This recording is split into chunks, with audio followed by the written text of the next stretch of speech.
It's Clay Trader, and this will be a video chart on ticker symbol BBRY. We will take a look at the 30-minute time frame. Real quick, what do I mean by 30-minute in case maybe you're new to charts?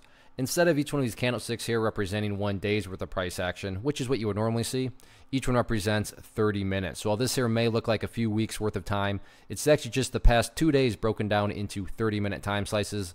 I like to do this time frame. I think it does a good job of telling the quote-unquote story of the price, and then makes mapping out where levels of support and resistance a bit easier to see. I don't mean to state the obvious, but I will anyways. Very nice past couple of days, so certainly some things here need to be updated from the technical perspective. So let's first start by talking about some areas of support. The ideal area of support going forward, I mean, if you're saying, hey Clay, what would make this chart look the absolute strongest going forward? That would be if the price can stay up above $10. Now, don't get me wrong, if the price falls below $10, I'm not saying that the entire chart's ruined or anything like that. But yeah, best case scenario, if the price can maintain above $10, that would certainly, represent a very strong signal on the bull's part. Taking a step back though and looking at the big picture of things, it's all about the purple line there, which is the famous 50-period simple moving average.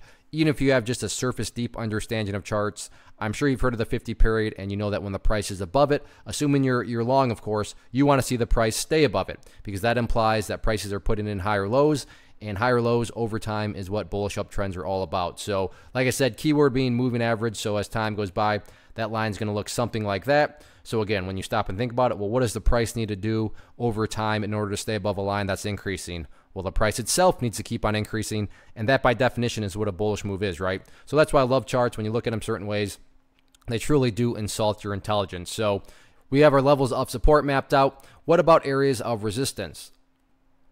As it stands right now, if you're watching level 2s, I'm sure you noticed, but right up here at about $10.40 is where the sellers are clearly hanging out. I say that because you can see right there, three different instances in a row. Bulls try to push up through 1040, but the price just couldn't quite break through there. So there are some clearly some sellers sitting up there at $10.40. But in my opinion, at this point, breaking levels of resistance, not really a huge priority. Top priority for me, building higher bases, because from within the grand scheme of things, as long as the price is building higher bases over time, the long-term chart will take care of itself. So a very nice past couple of days, and like I said, easiest way to gauge the health of the chart, health of the bulls, as long as the price stays above that purple line, then the bulls are in full health.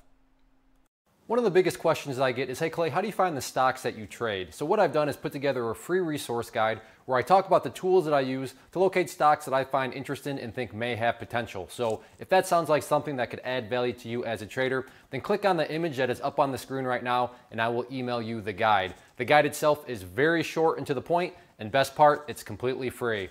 Thanks for watching the video. Let me know if you have any questions.